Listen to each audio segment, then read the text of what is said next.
Shri Naveen Patnaik ji, Honorable Chief Minister of Odisha, Shri Kirod Kumar Jena, President, Utkal Association, Shri N.R. Patnaik, Secretary, Utkal Association, Honorable Ministers of the Government of Tamil Nadu, Shri Debendranath Sarangi, Chief Secretary, Government of Tamil Nadu, distinguished guests, ladies and gentlemen, on this occasion, I would like to convey my heartiest greetings to the Honorable Chief Minister of Odisha, Shri Naveen Patnaik ji, and all the people of Odisha on the Utkal Divas.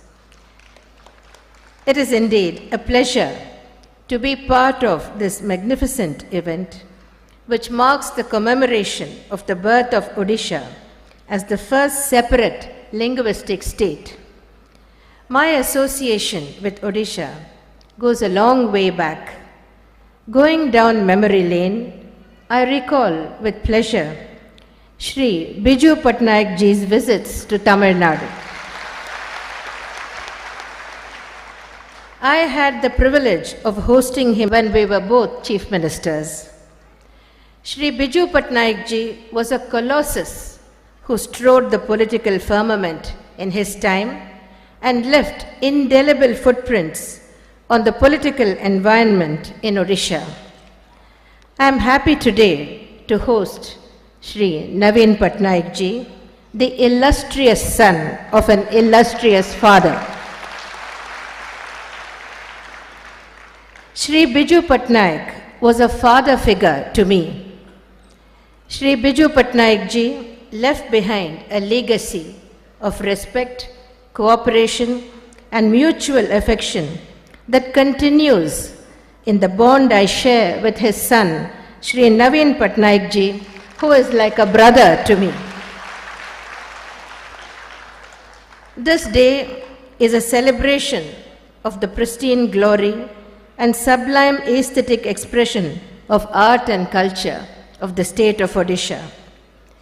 It is a tribute to the visionary leaders of the Utkal Sammilani like Gaurav Madhusudan Das, Maharaja Krishna Chandra Gajapati,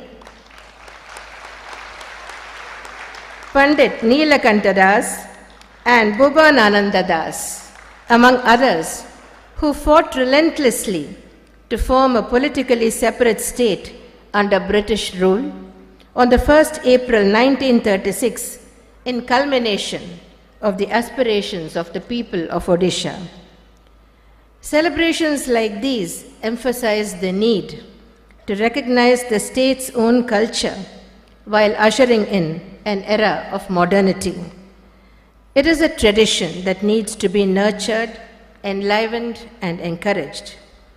Over the ages, Kalinga was known to have a geographical identity and military presence. The cultural and civilizational links of Tamil Nadu with Odisha can be traced back to the days of the Chola Empire. The Cholas have left behind a lasting legacy in both the states of Tamil Nadu and Odisha by their marriage with the Ganga dynasty and the resultant Chola Ganga dynasty in the Odisha region, which flourished under their rule. Their patronization of art, architecture, and literature extended as far as the islands of Cambodia and Indonesia. Odisha has maintained her political vigor with successive powerful ruling dynasties and achieved a distinction of her own within the wider intricacies of Indian civilization. Such exquisite historical links are shared by both Tamil Nadu and Odisha, and it is indeed a matter of great pride and pleasure to be associated with a state which shares a historic and legendary heritage as rich as that of Tamil Nadu.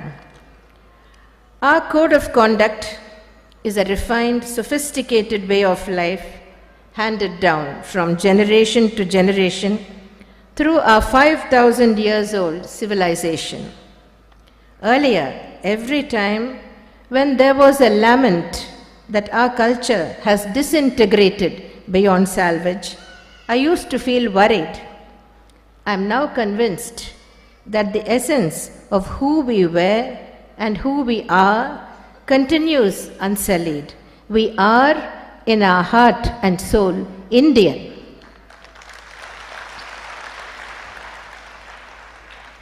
I thank Shri Naveen Patnaik ji for the many kind words of appreciation he uttered about many schemes being implemented by our government in Tamil Nadu. In particular, Shri Naveen Patnaik ji mentioned the rainwater harvesting scheme, which has brought about a revolution in water conservation in Tamil Nadu. He also mentioned the Mamata scheme to help expectant mothers in Odisha. We have a similar scheme in Tamil Nadu called the Dr. Muthulakshmi Reddy scheme. Under this scheme, 12,000 rupees is given to each woman. This amount is divided into 3 parts. 4,000 is given as a prenatal assistance, 4,000 is given at the time of delivery, and 4,000 is given for postnatal care. So I am happy to note that our two governments think alike, we think alike, and we are implementing similar schemes in both our great states.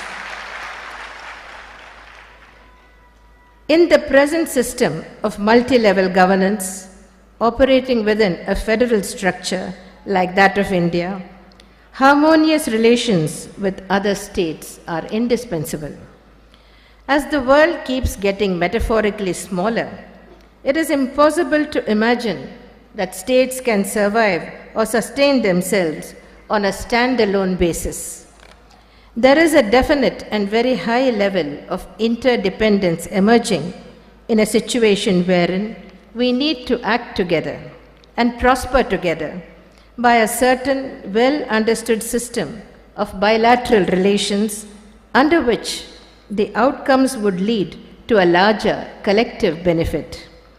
This statement is easily made, but requires a massive effort to be realized.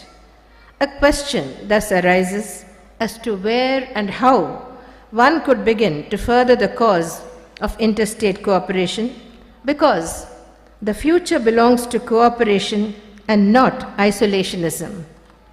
The areas which come into the mental radar would include water, environment, transport, tourism, agriculture, and law and order. Law and order especially becomes an important matter in the wake of terrorist activities, drug trafficking, and general maintenance of public order.